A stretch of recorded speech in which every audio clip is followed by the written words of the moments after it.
ওকে,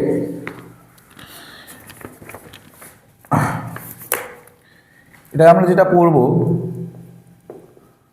optical isomerism. ঠিক আছে, আমরা কি পড়ব? Optical isomerism. What is optical isomerism? Optical isomerism পড়তে গেলে আমাদেরকে প্রথমে আগে কতগুলো জিনিস সম্বন্ধে জানতে হবে। ফার্স্ট একটা কথা জানতে হবে, plane polarised light.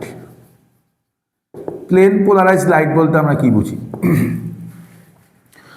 What do you mean by plane polarised light? বা এটাকে আমরা ছোট করে কি বলি? পিপিএল। ছোট করে কি বলা হয়? পিপিএল। ঠিক আছে, ধরো একটা নর্মাল সোর্স অফ লাইট রে আছে,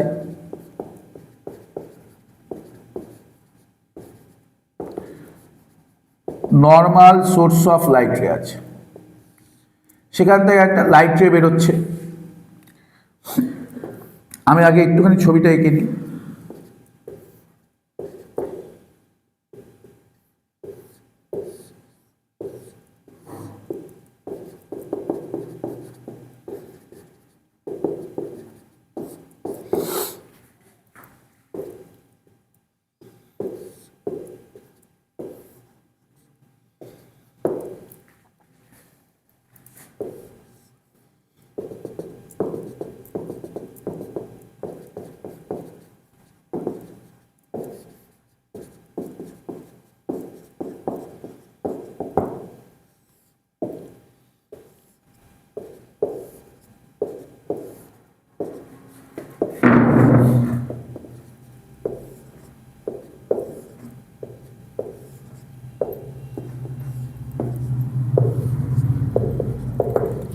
এই যে ছবিটা এঁকেছি,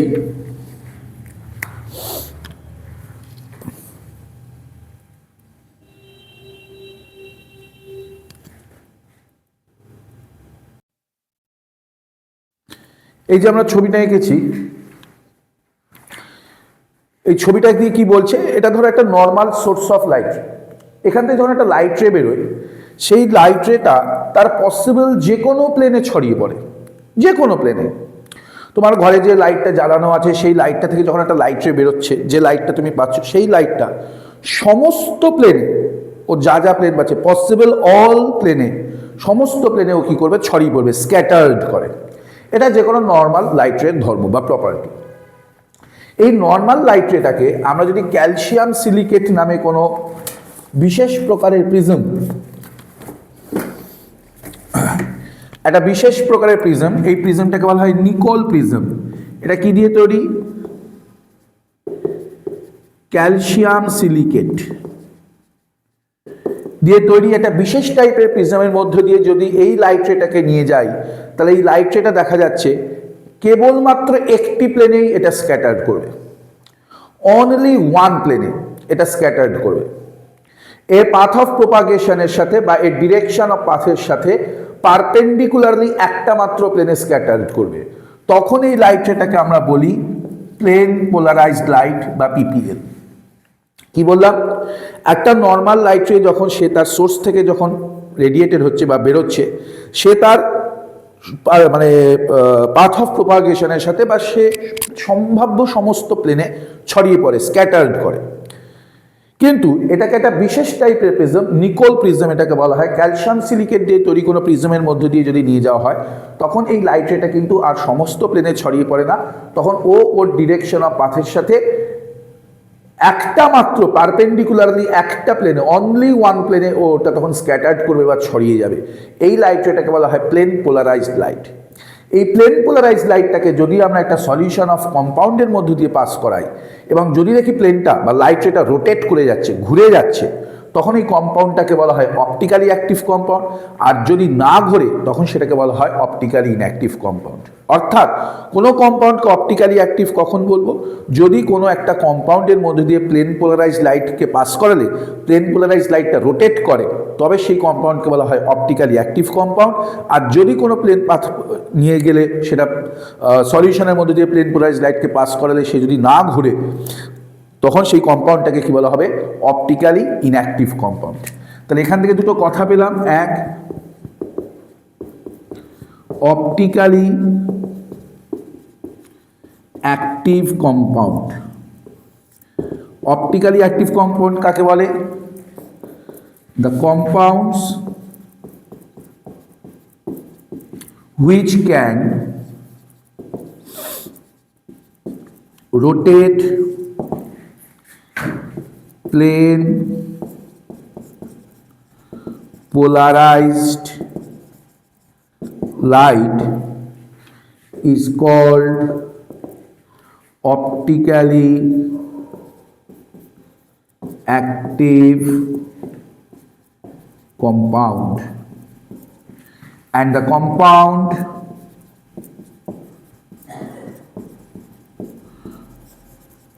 which cannot rotate plane polarized light is called optically inactive compound. ওকে, যে সমস্ত কম্পাউন্ড প্লেন পোলারাইজ লাইটকে ঘোরাতে পারে তাদেরকে বলা হয় অপটিক্যালি অ্যাক্টিভ কম্পাউন্ড, আর যারা ঘোরাতে পারে না তাদেরকে বলা হয় অপটিক্যালি। যেমন ধরো এইগুলো ঘুরে গেছে, তাহলে এইগুলো কি বোঝাচ্ছে, অপটিক্যালি অ্যাক্টিভ। আর এটা ঘুরছে না, তাহলে এটা কি হবে, তখন সেই এই সলিউশনটাকে, এইটা দেখো এখানে এগুলো ঘুরে গেছে বাঁ দিক বা ডান দিক করে, তখন এই সলিউশনটাকে বলা হবে অপটিক্যালি অ্যাক্টিভ। আর যদি এরকম থাকে ঘুরলো না, তখন সেই কম্পাউন্ডকে বলা হবে অপটিক্যালি ইনঅ্যাক্টিভ কম্পাউন্ড। ওকে, এটা একটা খুব গুরুত্বপূর্ণ কথা আমরা এখান থেকে শিখলাম। নেক্সট, এটা মুছে দিলাম।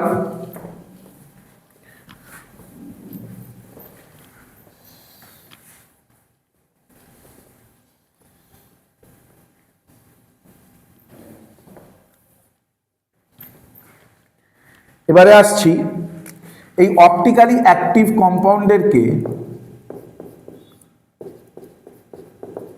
দুটো ভাগে ভাগ করা যায়। একটাকে বলা হয় ডেক্সট্রো রোটেটরি কম্পাউন্ড, আর একটাকে বলা হয় লিভো রোটেটরি কম্পাউন্ড। একটাকে বলা হয় লিভো রোটেটরি কম্পাউন্ড, আর একটাকে কি বলা হয়, ডেক্সট্রো রোটেটরি কম্পাউন্ড। ডেক্সট্রো রোটেটরি কম্পাউন্ড কি, কাদেরকে বলা হয়, if an optically active compound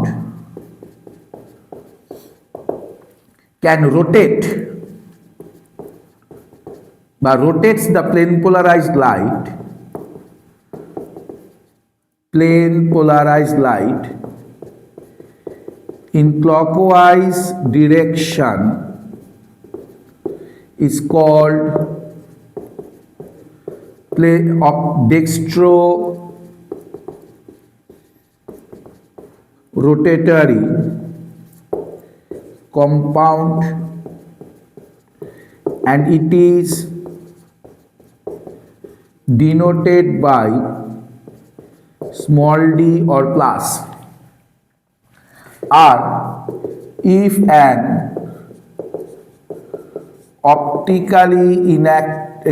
optically active লিভোরোটেটারি বানানটা দেখে নেবে, LAEVO, অনেক বইতে লেখা থাকে ভুল, LAEVO, এটা সঠিক বানান। If an optically active compound rotates the plane polarized light in anti-clockwise direction is called levorotatory compound. ওকে, এটা একটা বক্তব্য, মনে থাকবে। ঠিক আছে, and it is denoted by small l or minus sine দিয়ে এটাকে ডিনোট করা হয়। ওকে, এটা বেসিক কথা গেল। এরপরে আমরা এখান থেকে একটা টার্ম শিখবো, সেটা হচ্ছে কাইরাল কার্বন বা কাইরাল সেন্টার। ওকে, আমি এটা মুছে দিই।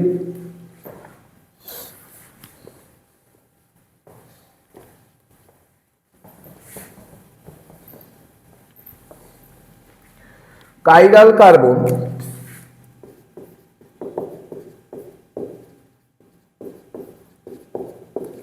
और chiral centre.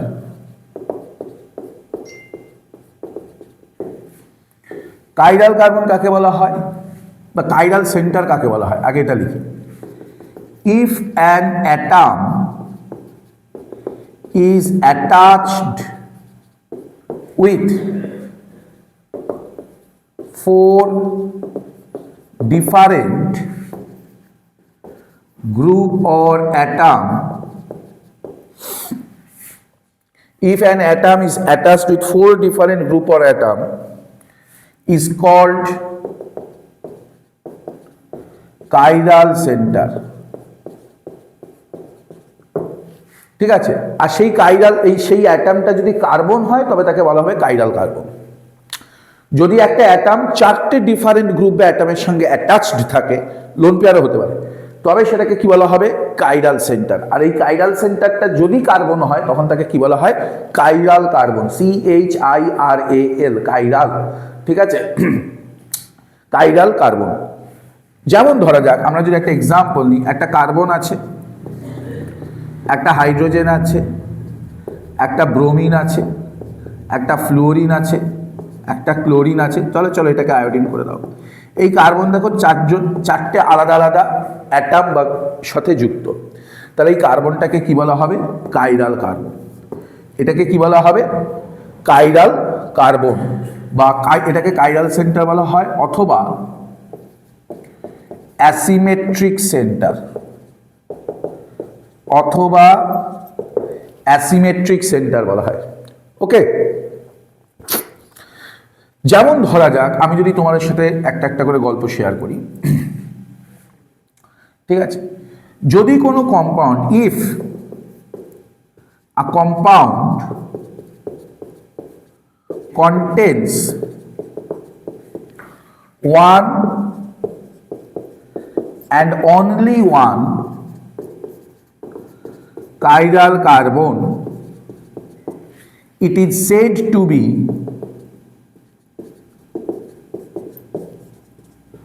optically active or chiral molecule। কোনো কম্পাউন্ডে if a compound contains one and only one chiral center or asymmetric center, এটা chiral center করে দাও।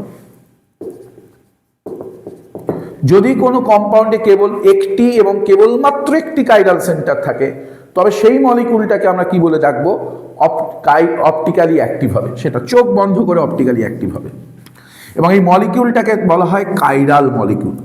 জেনারেলি কাইরাল মানে কি, কাইরাল মলিকিউল কাদেরকে বলা হয়, the molecules which do not contain any plane of any element of symmetry। ঠিক আছে, that is non superimposable on their mirror image। ঠিক আছে, যদি কোনো মলিকিউলে একটি এবং কেবলমাত্র একটি কাইরাল কার্বন কাইরাল সেন্টার থেকে থাকে, তবে সেই মলিকুলটা অবশ্যই কি হবে, অপটিক্যালি অ্যাক্টিভ হবে, ঠিক আছে, অর্থাৎ সে প্লেন পোলারাইজ লাইটকে ঘোরাতে পারবে। এবং এদেরকে কি বলা হয়, chiral molecule, asymmetric molecule. Chiral molecule কাদেরকে বলা হয়, যারা non superimposable on their mirror image. এই non superimposable on their mirror image নিয়ে আমি ডিটেলড আলোচনা করব পরে, আপাতত আমি কাইরাল সেন্টারের জায়গায় ফোকাস করছি। ওকে,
এখানে এই মলিকুলগুলো আমরা যেগুলো ছবি এঁকেছি, এই মলিকুলগুলোতে একটি করে কাইরাল সেন্টার বা কাইরাল কার্বন আছে। আমাকে আইডেন্টিফাই করতে হবে, সেই কাইরাল কার্বনটাকে আইডেন্টিফাই করতে হবে কোথায় কাইরাল কার্বনটা আছে। তাহলে আর একবার আমি রিভাইজ করে নিই, হোয়াট ইজ কাইরাল কার্বন? যে কার্বনের সাথে চারটি গ্রুপ, ডিফারেন্ট গ্রুপ বা ডিফারেন্ট অ্যাটম অ্যাটাচড থাকবে তাকে কি বলা হয়, কাইরাল কার্বন। যে কার্বনের সাথে চারটে ডিফারেন্ট গ্রুপ বা চারটে ডিফারেন্ট অ্যাটম অ্যাটাচড থাকবে সেই কার্বনকে কি বলবো, কাইরাল কার্বন। ওকে, এই গ্রুপ বা অ্যাটমের মধ্যে কিন্তু লোন পেয়ারও ইনক্লুডেড। এখন এই যে স্ট্রাকচারটা এঁকেছে, এখানে দেখো এই কার্বনটা, তার সাথে কটা কি যুক্ত রয়েছে, তিনটা হাইড্রোজেন রয়েছে। This carbon has 3 hydrogen atoms. তার মানে এটা কোনোদিন কাইরাল কার্বন হতে পারবে না, কারণ কার্বনের সাথে তো চারজনকেই আলাদা হতে হবে। এই কার্বনটায় দেখো কটা হাইড্রোজেন আছে, এই কার্বনটাতে 2টো হাইড্রোজেন আছে, এটাও কাইরাল হতে পারবে না। এই কার্বনে কটা হাইড্রোজেন আছে, 2টো, কাইরাল হতে পারবে না। এই কার্বনে কটা, এই কার্বনটা হতে পারে, সম্ভাবনা আছে, আমি পরে আসছি। এই কার্বনটায় কটা হাইড্রোজেন আছে, 2টো। এই কার্বনটায় হাইড্রোজেন কটা আছে, 3টে। তাহলে এরাও কাইরাল হতে পারবে না, কারণ কাইরাল কার্বনের চারজনকেই আলাদা হতে হবে। তাহলে কোনো একটা কার্বনে যদি 3টে হাইড্রোজেন থেকে থাকে, 2টো হাইড্রোজেন থেকে থাকে, তাহলে তারা কি কাইরাল হতে পারবে? তারা কাইরাল হতে পারবে না। এবার এই কার্বনটাকে আমি যদি লক্ষ্য রাখি, জাস্ট এই কার্বনটা ভালো করে লক্ষ্য রাখি, এই কার্বনের সাথে কে যুক্ত, এদিকে মিথাইল, তাই তো, এদিকে কে যুক্ত, CH2 CH2 CH3 প্রোপাইল, এদিকে কে যুক্ত, ইথাইল, আর একটা কে যুক্ত থাকবে, কেউ নেই মানে হাইড্রোজেন। তাহলে দেখো এই কার্বনটার সাথে চারজনে কিন্তু আলাদা, একটা মিথাইল, একটা ইথাইল গ্রুপ আছে, একটা প্রোপাইল গ্রুপ আছে, একটা হাইড্রোজেন আছে। তাহলে এই কার্বনটা এখানে কাইরাল কার্বন, ঠিক কি না? এখানে দেখি তো, আচ্ছা এই কার্বনটা কি স্যার কাইরাল হতে পারে না? কারণ এই কার্বনের সাথে দেখো দুখানা মিথাইল, এটাও তো মিথাইল, এটাও মিথাইল। তাহলে এই কার্বনে একসাথে 2টো মিথাইল গ্রুপ হয়ে যাচ্ছে, তাহলে এই কার্বনটা কাইরাল কার্বন হতে পারবে না। এই কার্বনটা সম্ভাবনা আছে, দেখি এই কার্বনের সাথে এদিকে কে যুক্ত, একটা মিথাইল যুক্ত, এদিকে এদিকে এটা কে যুক্ত, CH2 CH3, তার মানে কি এটা ইথাইল যুক্ত। এদিকে এটা কে যুক্ত, আইসোপ্রোপাইল গ্রুপ যুক্ত। আর একটা কে থাকবে, 3টে বন্ড হয়েছে, তার মানে একটা হাইড্রোজেন। তারপরে এই কার্বনের সাথে চারজন যুক্ত আছে, একটা মিথাইল, এদিকে একটা ইথাইল, এটা একটা মিথাইল, এদিকে আইসোপ্রোপাইল, আর একটা হাইড্রোজেন, চারজনই আলাদা হলো। তাহলে এই কার্বনটা কি কার্বন, কাইরাল কার্বন। এখানে দেখি দেখো এই কার্বনগুলো তো কাইরাল হবেই না, কারণ এখানে প্রত্যেকটা কার্বনে কটা করে হাইড্রোজেন রয়েছে, দুটো করে হাইড্রোজেন রয়েছে, so they can not be chiral, but it can be, এটা হতে পারে। যখন এরকম রিং থাকবে তখন আমরা কিভাবে যাব, একবার ক্লকওয়াইজ ডিরেকশনে যাব, একবার অ্যান্টি ক্লকওয়াইজ ডিরেকশনে যাব, গিয়ে দেখবো যে সেম পাচ্ছি কিনা। এখানে দেখো ক্লকওয়াইজ ডিরেকশনে গেলে যা পাচ্ছি, অ্যান্টি ক্লকওয়াইজ ডিরেকশনে গেলেও সেম পাচ্ছি, তাই তো? ক্লকওয়াইজ ডিরেকশনে যা পাবো অ্যান্টি ক্লকওয়াইজ ডিরেকশনে একই জিনিস পাবো, সুতরাং এটা কিন্তু কাইরাল হতে পারবে না। যদি ক্লকওয়াইজ এবং অ্যান্টি ক্লকওয়াইজ গেলে আলাদা জিনিস পেতাম তাহলে কাইরাল হতে সম্ভাবনা ছিল, কিন্তু এখানে ক্লকওয়াইজ এবং অ্যান্টি ক্লকওয়াইজ গেলে যেহেতু এই কার্বন থেকে ক্লকওয়াইজ গেলে যা পাচ্ছি অ্যান্টি ক্লকওয়াইজ গেলেও তাই পাচ্ছি, ফলে this carbon can not be chiral. এই কার্বনটাকে লক্ষ্য রাখি তো, এই কার্বনটার সাথে কে যুক্ত, এখানে একটা OH, এখানে একটা মিথাইল, এদিকেই বড় সাইক্লোহেক্সাইল গ্রুপটা, আর একটা কি অবশ্য রয়েছে হাইড্রোজেন, তাই চারটেই আলাদা। দেখো একটা মিথাইল যুক্ত রয়েছে, একটা OH যুক্ত রয়েছে, একটা H যুক্ত রয়েছে, আর একটা সাইক্লোহেক্সাইল। এই কার্বনের সাথে চারজনই কি আলাদা যুক্ত রয়েছে, সুতরাং এই কার্বনটা কি কার্বন হবে, কাইরাল কার্বন। যে কার্বনগুলো কাইরাল হচ্ছে আমি কিন্তু তাদের মাথায় একটা করে অ্যাস্টেরিক্স বসিয়ে দিচ্ছি। দেখো দিস কার্বন, এই কম্পাউন্ডে এই কার্বনটা কাইরাল হবে, কেন বাকিগুলো কাইরাল হবে না নিজেরা বের করবে। এই কার্বনটা কাইরাল হবে কেন, এই কার্বনটা কাইরাল হবে, এখানে কে যুক্ত রয়েছে, এদিকে একটা মিথাইল, এটা কে যুক্ত রয়েছে, এদিকে ইথাইল, এদিকে এটা কে যুক্ত রয়েছে, একটা ফিনাইল, আর কে যুক্ত থাকবে একটা হাইড্রোজেন, তাই চারজনই আলাদা হয়ে গেল, সুতরাং এই কার্বনটা কাইরাল। স্যার এই কম্পাউন্ডে 5 নম্বর কম্পাউন্ডে যে তুমি ডবল বন্ডটার জায়গায় দেখো তো, প্রথম কথা যে কার্বনে ডবল বন্ড বা ট্রিপল বন্ড থাকবে সেই কার্বনটা কখনোই কাইরাল হতে পারবে না। কেন? কারণ কার্বনের সাথে ডবল বন্ড বা ট্রিপল বন্ড আছেই, মানে সে চারজনের সাথে যুক্ত নয়, সে তো আনস্যাচুরেটেড। কাইরাল সেন্টারের ডেফিনেশন কি, বা কাইরাল কার্বনের ডেফিনেশন কি, the atom maybe it is carbon must be attached with 4 different groups or atoms, চারটে ডিফারেন্ট গ্রুপ বা অ্যাটমের সঙ্গে যদি অ্যাটাচ থাকে তবে সেই কার্বনটাকে কি বলা হবে, কাইরাল কার্বন বা অ্যাসিমেট্রিক কার্বন। কোনো কার্বনে যখন ডাবল বন্ড বা ট্রিপল বন্ড থাকছে সে তো চারজনের সঙ্গে অ্যাটাচড নয়, তাই না, সে তখন দুজন বা তিনজনের সঙ্গে অ্যাটাচ থাকবে। সুতরাং কোনো কার্বনে যখনই ডবল বন্ড বা ট্রিপল বন্ড থাকবে that carbon can not be chiral carbon. ঠিক আছে, তো সিমিলারলি এই কার্বন দুটো বাদ চলে যাবে কারণ এই কার্বনগুলোতে ডাবল বন্ড রয়েছে। এখানে এই কার্বনটা কাইরাল হওয়ার চান্স আছে। দেখি এই কার্বন এদিকে কে যুক্ত, এদিকে একটা মিথাইল, এদিকে এবার দেখো এটাকে ক্লকওয়াইজ দাও, এখান থেকে অ্যান্টি ক্লকওয়াইজ দাও, সেম পাচ্ছি কি না, আলাদা পাচ্ছি। কারণ এদিক থেকে অ্যান্টি ক্লকওয়াইজ যখন যাচ্ছি 2 নম্বর কার্বনের একটা ডবল বন্ড পাচ্ছি, সি ডবল বন্ড, কিন্তু এদিকে গেলে এই কার্বনটা কিন্তু কোনো ডবল বন্ড নেই, ফলে এখানে ক্লকওয়াইজ এবং অ্যান্টি ক্লকওয়াইজ গেলে ডিফারেন্ট বেশ, তা আর একটা কে থাকবে, হাইড্রোজেন থাকছে, আর ক্লকওয়াইজ অ্যান্টি ক্লকওয়াইজের ডিফারেন্ট থিং দিচ্ছে, সুতরাং this carbon is chiral carbon. এখানে এই কার্বনটা কি কাইরাল হতে পারে স্যার? না, কারণ এই কার্বনে দেখো এটাও মিথাইল, এটাও মিথাইল, একই কার্বনে দুটো মিথাইল চলে আসছে, কাইরাল হতে পারবে না। ইট মে বি। এই কার্বনটা দেখো এদিকে কে রয়েছে, মিথাইল রয়েছে, এদিকে কে রয়েছে, ইথাইল রয়েছে, কার্বনের 3টে বন্ড দেখা যাচ্ছে, 1 2 3, তার মানে অবশ্যই একটা হাইড্রোজেন রয়েছে, আর 4 নম্বরে এই গোটা গ্রুপটা রয়েছে, ঠিক কি না? এই কার্বনের সাথে কে যুক্ত রয়েছে, একটা মিথাইল, একটা ইথাইল, একটা হাইড্রোজেন। হাইড্রোজেনটা কিন্তু শো করা হচ্ছে না বন্ড লাইন ফর্মুলায়, তোমাকে বুঝে নিতে হবে এখানে একটা হাইড্রোজেন আছে, কারণ এই কার্বনের 3টে বন্ড, 1 2 3, তার মানে একটা হাইড্রোজেন আছে, আর এই গোটা মালটা যুক্ত রয়েছে, তাহলে চারজনই কি আলাদা হলো, ঠিক কি না? তাহলে এই কার্বনটা কি কার্বন হবে, কাইরাল কার্বন। এইভাবে কোনো একটা মলিকিউলের মধ্যে আমাদেরকে কাইরাল কার্বনকে আইডেন্টিফাই করে নিতে হয়। ওকে,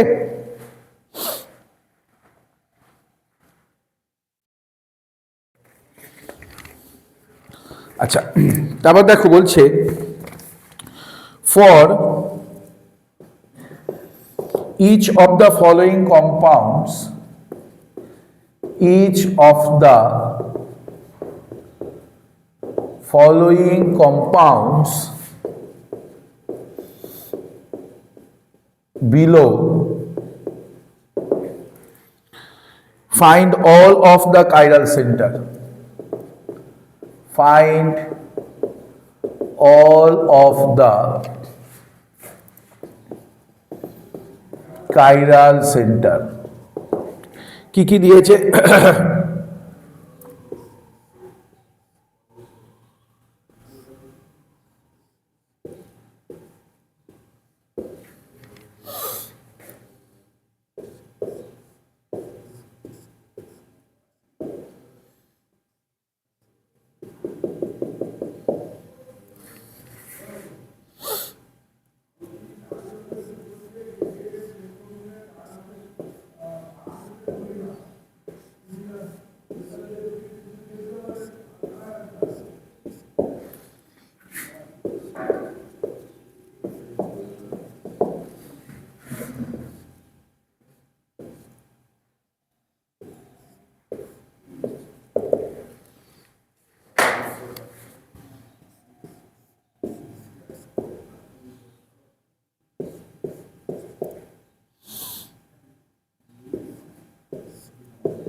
find all each of the following compounds below for each of the following compounds আচ্ছা chiral center chiral center কোনটা কোনটা এটা হবে না কারণ এই কার্বনে কটা হাইড্রোজেন আছে তিনটে এই দুটো কার্বনে ডবল বন্ড আছে হবে না এটা চেক করি এই কার্বনে এদিকে কে রয়েছে এই কার্বনটাতে এদিকে একটা মিথাইল রয়েছে এদিকে এই গ্রুপটা রয়েছে অ্যালাইলিক গ্রুপ এদিকে এই গ্রুপটা রয়েছে আর একটা কি থাকবে হাইড্রোজেন আছে ঠিক কি না তা চারজনই আলাদা হচ্ছে তো একটা মিথাইল এই গ্রুপটা আর হাইড্রোজেন আলাদা কি না তাহলে এই কার্বনটা এখানে কি কাইরাল এটাকে দেখো তো এই কার্বনটাও কাইরাল হবে এই কার্বনের সাথে কি রয়েছে একটা মিথাইল এদিকে একটা ইথাইল এদিকে একটা হাইড্রোজেন তো অবশ্যই রয়েছে আর এদিকে এই গোটা এই অংশটা রয়েছে তাহলে এই কার্বনটাও কি কার্বন হবে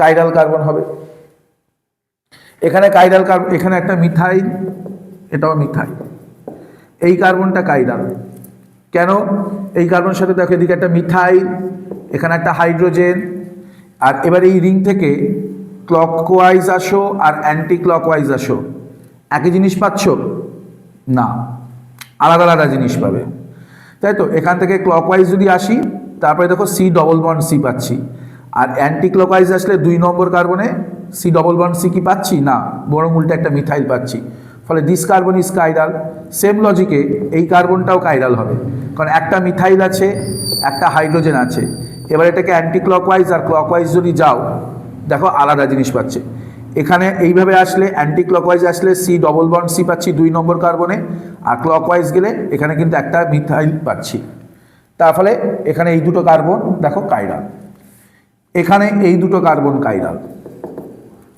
এই দুটো কার্বন কাইরাল হবে না কারণ এই কার্বনগুলোতে ডাবল বন্ড রয়েছে এখানে কোন কার্বনটা কাইরাল হবে এটা আমি বলে দিচ্ছি কাইরালগুলো নিজেরা দেখবে বাড়িতে এখানে এইটা আর এইটা কাইরাল হবে এখানে এইটা কাইরাল হবে এটা কাইরাল হবে এখানে কি কি কাইরাল হতে পারে এইটা কাইরাল হতে পারে না হবে না কারণ দেখো না হতে এটা হতে পারে আচ্ছা আমি এদিক থেকে দেখা শুরু করি এই কার্বনটা কাইরাল এই কার্বনটা কাইরাল এটা কাইরাল কেন দেখো এই কার্বনে তো তিন দিকে এইদিকে যাও এদিকে যাও এদিকে যাও তিন দিকে গেলেই আলাদা পাবে আর একটা হাইড্রোজেন আছে এই কার্বনটা কাইরাল কেন এদিকে যাও এদিকে যাও এদিকে যাও আলাদা জিনিস পাবে এটা কাইরাল হবে এটা কাইরাল এটা কাইরাল এইখানে এই কার্বনের ডবল বন্ড আছে কাইরাল হতে পারবে না এই কার্বনটা কাইরাল এই কার্বনটা কাইরাল আর কে কাইরাল হতে পারে এই কার্বনটা কাইরাল ঠিক না বে ঠিক ঠিক তাহলে এখানে এতগুলো কাইরাল কার্বন আছে দুটো দুটো চারটে একে পাঁচটা এটা কিন্তু একটা প্রশ্ন দেয় যে নিম্ন এই কম্পাউন্ডগুলোতে কতগুলো কাইরাল কার্বন আছে এগুলো তোমাদেরকে আইডেন্টিফাই করতে হয় ঠিক আছে আমি এগুলো কাইরালগুলোকে স্পট করে দিলাম তোমরা নিজেরা বুঝবে যে আমি ঠিক এঁকেছি না ভুল এঁকেছি আমি ক্লাসের দিক দেখে নেব ওকে নেক্সট এটা মুছে দিই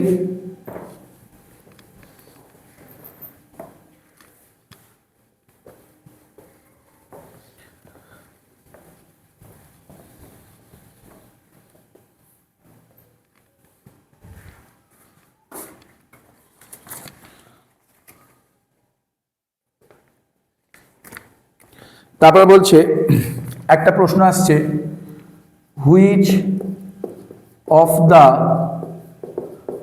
ফলোয়িং কম্পাউন্ডস বা ফলোয়িং মলিকিউল আর কাইরাল বা which of the following identify এইভাবে না করে এটাকে কাইরাল এক্ষুনি আইডেন্টিফাই করতে হবে না আইডেন্টিফাই দ্য কাইরাল সেন্টার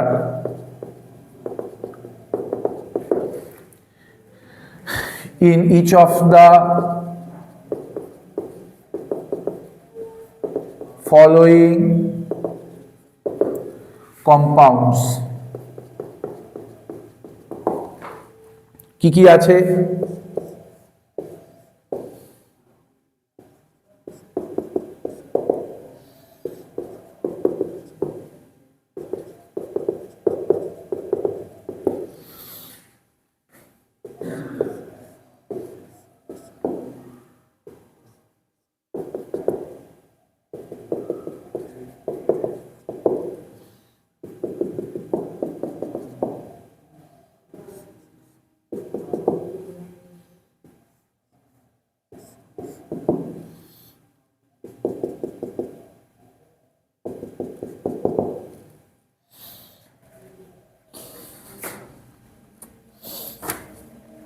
এই কম্পাউন্ডটাতে দেখো কি কি কে কাইরাল সেন্টার হতে পারে।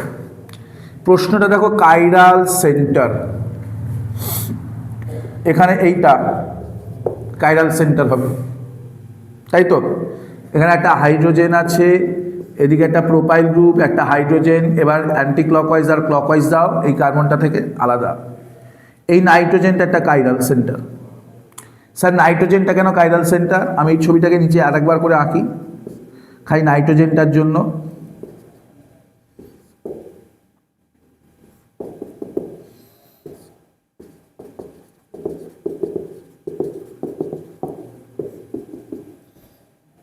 এই নাইট্রোজেনটা দেখো এখানে একটা লোন পেয়ার অফ ইলেকট্রন আছে, একটা হাইড্রোজেন আছে, ঠিক আছে। এবারে ক্লকওয়াইজ আর অ্যান্টি ক্লকওয়াইজ দাও, আলাদা আলাদা জিনিস পাবে। তারপরে এই নাইট্রোজেনটা কি? একটা কাইরাল, নাইট্রোজেনটা একটা কাইরাল সেন্টার, ঠিক কি না? প্রশ্নটা কিন্তু বলেছে কতগুলো কাইরাল সেন্টার। যদি এখানে প্রশ্নটায় কতগুলো কাইরাল সেন্টার আছে, আমার অ্যান্সার হবে 2 কাইরাল সেন্টার। আর যদি প্রশ্ন বলে কতগুলো কাইরাল কার্বন আছে, তাহলে অ্যান্সার হবে কিন্তু একটা কাইরাল কার্বন আছে, কিন্তু কাইরাল সেন্টার দুটো। আমি কিন্তু বলেছিলাম এই যে 4টে ডিফারেন্ট গ্রুপ বা অ্যাটমের কথা আমি বলছি কাইরাল সেন্টারের ডেফিনিশনে, সেখানে কিন্তু including lone pair, lone pair থেকে ধরা হচ্ছে, মানে লোন পেয়ারটাকে আমি একটা গ্রুপ হিসেবে কনসিডার করব। একটা লোন পেয়ার রয়েছে, একটা হাইড্রোজেন রয়েছে, এবং এখানে ক্লকওয়াইজ আর অ্যান্টি ক্লকওয়াইজগুলো ডিফারেন্ট থিং পাচ্ছি। তাহলে 4টে জিনিস কি হয়ে গেল? আলাদা হলো। তার মানে দিস ইজ কাইরাল সেন্টার। এখানটায় দেখি এই এটাকে যদি প্রথমটাকে চেক করি, এখানে দেখো একটা মিথাইল রয়েছে, একটা হাইড্রোজেন রয়েছে। মিথ্যে না অমিথ্যে? অমিথ্যে। এবার এদিক থেকে অ্যান্টি ক্লকওয়াইজ আসো আর ক্লকওয়াইজ আসো। অ্যান্টি ক্লকওয়াইজ আর ক্লকওয়াইজ গেলে সেম জিনিস পাচ্ছি?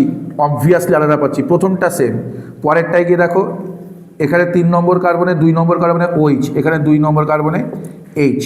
তার মানে এখানে কোনো, এটা ক্লকওয়াইজ আর অ্যান্টি ক্লকওয়াইজগুলো আলাদা, তাহলে এইটা কাইরাল। আর কে কাইরাল হতে পারে? দেখো এই কার্বনটা কাইরাল হবে কেন? আমি যদি এক্সপ্লেন করি, এই কার্বনের সাথে কে রয়েছে? একটা OH রয়েছে, একটা H রয়েছে, ঠিক কি না? আর এখানে একটা, এইটা মানে কি? এটা তো CH, এইভাবে লিখেছে, আমরা ওইভাবে লিখে দিলাম, above the plane below the plane দরকার নেই। এখানে একটা হাইড্রোজেন আছে, হাইড্রোজেন লেখাও যা না লেখাও তাই, তার মানে কি? আর এখানে কি রয়েছে? একটা মিথাইল রয়েছে আর একটা হাইড্রোজেন দিয়েছে, ওকে ফাইন, আমিও দিলাম, চলো। এবার দেখো এই কার্বনটা একটা OH একটা H, ক্লকওয়াইজ আর অ্যান্টি ক্লকওয়াইজ গেলে আলাদা জিনিস পাবে। তার মানে এই কার্বনটা কি কার্বন? Chiral carbon. এই কার্বনটা কাইরাল, ঠিক আছে। কারণ এখান থেকে দেখো ক্লকওয়াইজ যাও অ্যান্টি ক্লকওয়াইজ যাও আলাদা জিনিস, নিচে আলাদা আছে আর একটা হাইড্রোজেন আছে, ঠিক আছে। তাহলে এটা আসছে কি? এটাও কাইরাল। এইটা কিন্তু কাইরাল হবে না, কারণ এই কার্বনে কি রয়েছে? দেখো একটা হাইড্রোজেন শো করেছে, তার মানে আরও একটা হাইড্রোজেনই রয়েছে, তার কটা হাইড্রোজেন হচ্ছে? 2টো, হবে না। এই কার্বনটা কিন্তু কাইরাল হবে না, কারণ এই কার্বনের সাথে কটা মিথাইল যুক্ত রয়েছে? 2টো মিথাইল গ্রুপ যুক্ত রয়েছে, তাহলে এই কার্বনটা কিন্তু কাইরাল হবে না। তার এখানে কাইরাল কে হবে? এ হবে, এইটা হবে, এইটা হবে, টোটাল 3টে কাইরাল সেন্টার রয়েছে, ঠিক আছে। এইভাবে আইডেন্টিফাই করতে হবে কাইরাল সেন্টারদেরকে, ওকে।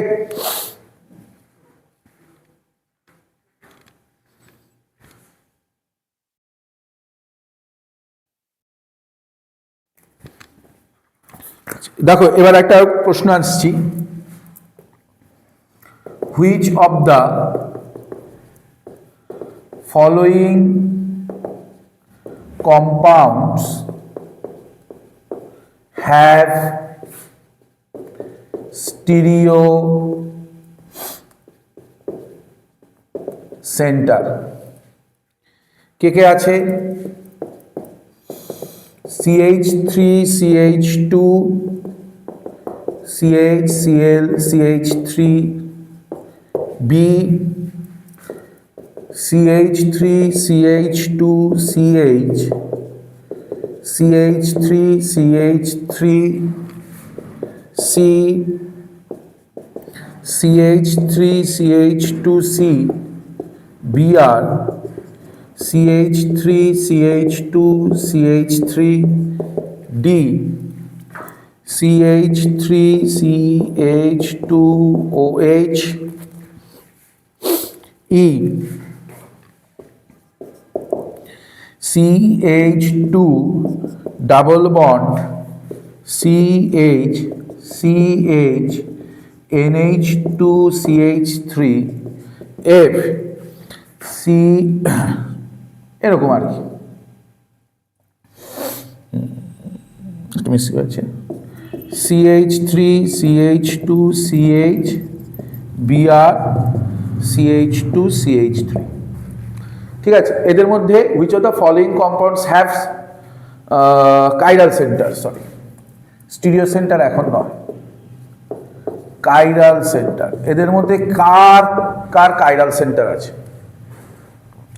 দেখো এইটার এখানে একটা chiral center আছে কারণ এখানে একটা ক্লোরিন একটা মিথাইল একটা ইথাইল একটা হাইড্রোজেন রয়েছে তার মানে এর একটা chiral center রয়েছে এই কম্পাউন্ডের কটা chiral center রয়েছে বলো তো ওয়ান অ্যান্ড অনলি ওয়ান তার মানে যদি আমি বলেছিলাম কোনো মলিকিউলের যদি একটি এবং কেবলমাত্র একটি chiral center থাকে that molecule must be optically active that molecule must be chiral বলা হয়েছিল তার মানে এই মলিকিউলটা অপটিক্যালি অ্যাক্টিভ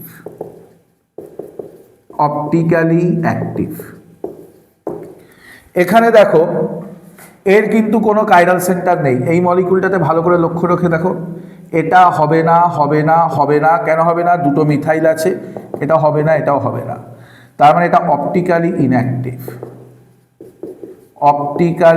ইনঅ্যাক্টিভ কেন optically inactive because it has no chiral center এই মলিকিউলটা এটা হবে না এইটাও হবে না কারণ এই কার্বনে দুটো ইথাইল গ্রুপ হয়ে যাচ্ছে এটা হবে না তাহলে এটাও অপটিক্যালি ইনঅ্যাক্টিভ কারণ এর কোনো chiral কার্বন নেই এটাও অপটিক্যালি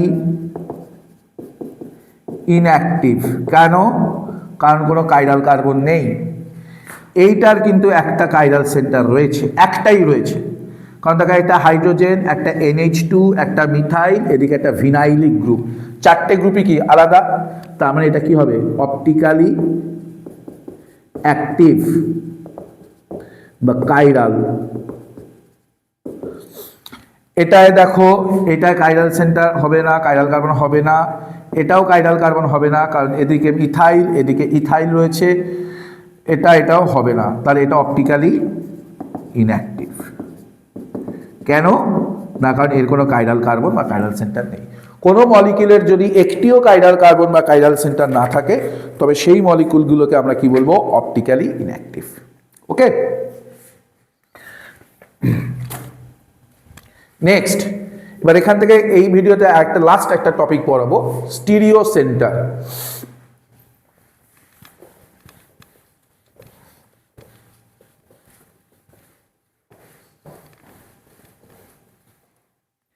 stereo center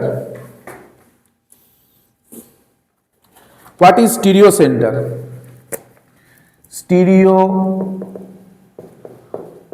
center বলছে ধরো কতগুলো মলিকিউল দিয়েছে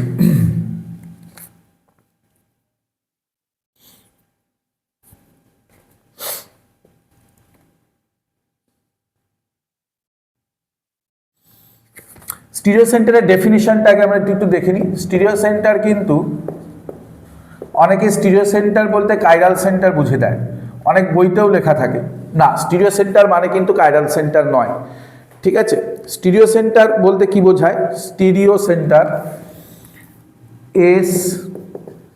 একটু ভালো করে লিখি স্টিরিও সেন্টার বলছে those centers in a molecule those centers in a molecule which can show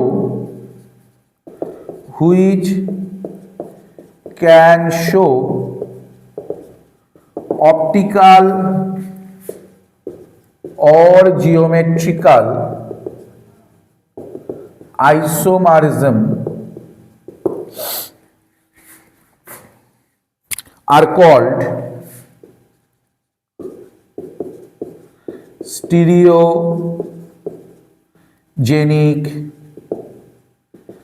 centre. Okay, ঠিক আছে। ধরো আমরা কতগুলো কথা বলবো, কতগুলো স্ট্রাকচার রাখছি।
ওকে, এখানে আমাদেরকে এদের স্টিরিও সেন্টারগুলোকে আইডেন্টিফাই করতে হবে। প্রথমে দেখতে হবে এই যে পাই বন্ডটা আছে, সেই পাই বন্ডটা কি জিওমেট্রিক্যাল আইসোমারজম শো করছে? এই ডবল বন্ডটা, এদিকে দেখো মিথাইল হাইড্রোজেন ডিফারেন্ট আছে, এখানে ক্লকওয়াইজ অ্যান্টি ক্লকওয়াইজ আর ক্লকওয়াইজ গেলে কি পাচ্ছি? ডিফারেন্ট। তার মানে এই ডবল বন্ডটা জিওমেট্রিক্যাল আইসোমারজম শো করছে। তার মানে এখানে দুটো স্টিরিও সেন্টার ধরবো। একটা পাই বন্ড যদি জিওমেট্রিক্যাল আইসোমারিজম শো করে, তবে তার জন্য স্টিরিও সেন্টার দুটো ধরা হবে। কি বললাম? একটা পাই বন্ড যদি জিওমেট্রিক্যাল আইসোমারিজম শো করে, তার জন্য কটা স্টিরিও সেন্টার ধরতে হবে? দুখানা স্টিরিও সেন্টার ধরতে হবে। আচ্ছা, এই কার্বনটা কি কাইরাল কার্বন? কাইরাল সেন্টার, হ্যাঁ। কেন? কারণ দেখো এখানে আমি যদি একটা মিথাইল, একটা হাইড্রোজেন এবং এদিক থেকে ক্লকওয়াইজ আর অ্যান্টি ক্লকওয়াইজ গেলে আমি ডিফারেন্ট থিংস পাবো, ডিফারেন্ট গ্রুপস পাবো, সুতরাং এটা কাইরাল কার্বন। তাহলে এখানে টোটাল স্টিরিও সেন্টার কত হবে? নাম্বার অফ স্টিরিও সেন্টার এই কম্পাউন্ডটার জন্য 3। এই পাই বন্ডটা কি জিওমেট্রিক্যাল আইসোমারিজম শো করছে? এই পাই বন্ডটা কিন্তু জিওমেট্রিক্যাল আইসোমারিজম শো করছে না। এদিকে মিথাইল হাইড্রোজেন আছে, ঠিক আছে, কিন্তু এখানে অ্যান্টি ক্লকওয়াইজ এবং ক্লকওয়াইজ যদি যাই, দেখো একই জিনিস পেয়ে যাবে। ফলে এটা কিন্তু জিওমেট্রিক্যাল আইসোমারিজম শো করছে না, ফলে এই ডবল বন্ডটাকে কাউন্ট করব না। But this carbon is chiral এবং দিস কার্বনও কাইরাল, কারণ এর ক্লকওয়াইজ আর অ্যান্টি ক্লকওয়াইজগুলো আলাদা পাচ্ছি। এদিকে মিথাইল আর হাইড্রোজেন, এটা এই কার্বনটা থেকে তুমি এইভাবে ক্লকওয়াইজ আসো, আবার এদিকে অ্যান্টি ক্লকওয়াইজ আসো এই কার্বনটা থেকে, দেখো আলাদা আলাদা জিনিস পাবে না। এদিকে আসলে এটা এখানে, পরেরটায় আসলে এখানে এই পাচ্ছ। সিমিলারলি এটাও কাইরাল কার্বন। তাহলে এখানে স্টিরিও সেন্টার কটা? এখানে স্টিরিও সেন্টার কিন্তু দুটো। এই পাই বন্ডটা দেখো এখানে জিওমেট্রিক্যাল আইসোমারিজম শো করছে না, কারণ এই কার্বনে কি হয়েছে? দুটো মিথাইল গ্রুপ সেম, বাট এখানে একটা এই কার্বনটা কিন্তু কাইরাল। তাহলে এখানে স্টিরিও সেন্টার কটা? এখানে স্টিরিও সেন্টার ইকুয়াল টু 1, একটাই স্টিরিও সেন্টার আছে। ওকে, এই কাইরাল কার্বন, এই কার্বন ডবল বন্ডটাও কিন্তু জিওমেট্রিক্যাল আইসোমারিজম শো করছে না, ঠিক আছে, কারণ এটা এই কার্বনে দুটো মিথাইল রয়েছে, হবে না। এটা কিন্তু তোমার এইটাও কাইরাল, এটাও কাইরাল, তাহলে এটা কি হবে? এখানেও স্টিরিও সেন্টার দুটো, এখানে স্টিরিও সেন্টার কটা আসছে? এইভাবে করতে হবে। আর একবার বলে দিই স্টিরিও সেন্টারের গল্পটা। স্টিরিও সেন্টার কাদেরকে বলা হয়? স্টিরিও সেন্টার মানে নট অনলি কাইরাল সেন্টার, যে সমস্ত কার্বনে জিওমেট্রিক্যাল আইসোমারিজম এবং অপটিক্যাল আইসোমারিজম শো করে, তাদেরকে the centres in a molecule which can show both optical or geometrical বা optical or geometrical isomerism are called stereo centre, ঠিক আছে। এবার এক্ষেত্রে আমাদের নিয়মটা কি? স্টিরিও সেন্টার ক্যালকুলেট করা। যদি কোনো পাই বন্ড বা double bond geometrical isomerism show করে, তবে তার জন্য আমরা দুটো স্টিরিও সেন্টার কাউন্ট করি। আর কোনো কাইরাল সেন্টার যদি অপটিক্যাল আইসোমারিজম শো করে, কোনো কার্বন যদি অপটিক্যাল আইসোমারিজম শো করে, তার জন্য একটা স্টিরিও সেন্টার কাউন্ট করব। এই ডবল বন্ডটা এখানে জিওমেট্রিক্যাল আইসোমারজম শো করেছে, ফলে এখানে এটার জন্য কটা ধরেছি 1 2, আর এই কাইরাল কার্বনটা এখানে অপটিক্যাল আইসোমারজম শো করছে, ফলে তার জন্য 1 ধরেছি, তাহলে 2 যোগ 1 টোটাল স্টিরিও সেন্টার কত 3। এখানে দেখো এই ডবল বন্ডটা জিওমেট্রিক্যাল আইসোমারজম শো করছে না, কারণ এখান থেকে আমরা যদি ক্লকওয়াইজ যাই এবং অ্যান্টি ক্লকওয়াইজ যাই তাহলে একই জিনিস পাচ্ছি, ফলে এই ডবল বন্ডটা জিওমেট্রিক্যাল আইসোমারজম শো করবে না, সুতরাং এর জন্য এটা আমরা কোনো কাউন্ট করিনি। কিন্তু এই কার্বনটা কাইরাল, ফলে এখানে টোটাল স্টিরিও সেন্টার ধরা হয়েছে 2। এখানে দেখো সেম, এই ডবল বন্ডেড কার্বনের দুটো মিথাইল গ্রুপ সেম, ফলে এই ডবল বন্ডটা জিওমেট্রিক্যাল আইসোমারজম এখানে শো করছে না, সুতরাং আমরা কিন্তু এটাকে স্টিরিও সেন্টারের মধ্যে এখানে কাউন্ট করব না। এখানে এই কার্বনটা কাইরাল কার্বন, এটা অপটিক্যাল আইসোমারজম শো করবে, সুতরাং এটাকে আমরা কাউন্ট করে নিয়েছি, এই কারণে এটাকে আমরা স্টিরিও সেন্টার এখানে কত লিখেছি 1। সিমিলারলি এই কার্বনে দেখো এই যে sp2 কার্বনে দুটো মিথাইল গ্রুপ যুক্ত রয়েছে, ফলে এই কার্বনটাকেও কিন্তু এখানে কাইরাল, এটা অপটিক্যাল আইসোমারজম মানে জিওমেট্রিক্যাল আইসোমারজম শো করবে না, কিন্তু এটা করবে। এইটা আর এইটা কি কাইরাল কার্বন আছে, তার ফলে এদেরকে আমরা ধরে নিচ্ছি স্টিরিও সেন্টার 2। এইভাবে স্টিরিও সেন্টার কাউন্ট করতে হয়। ওকে, এই ভিডিওটা আমরা এখানেই শেষ করছি। তাহলে এই ভিডিওতে আমরা কি শিখলাম? এই ভিডিওতে আমরা শিখেছি যে অপটিক্যাল আইসোমারজমটা কি, প্লেন পোলারাইজ লাইট কি, অপটিক্যালি অ্যাক্টিভ কম্পাউন্ড কাকে বলে, ডেক্সট্রোরোটেটরি কাকে বলে, লিভোরোটেটরি কাকে বলে, এবং chiral carbon, chiral centre, stereo centre. ওকে।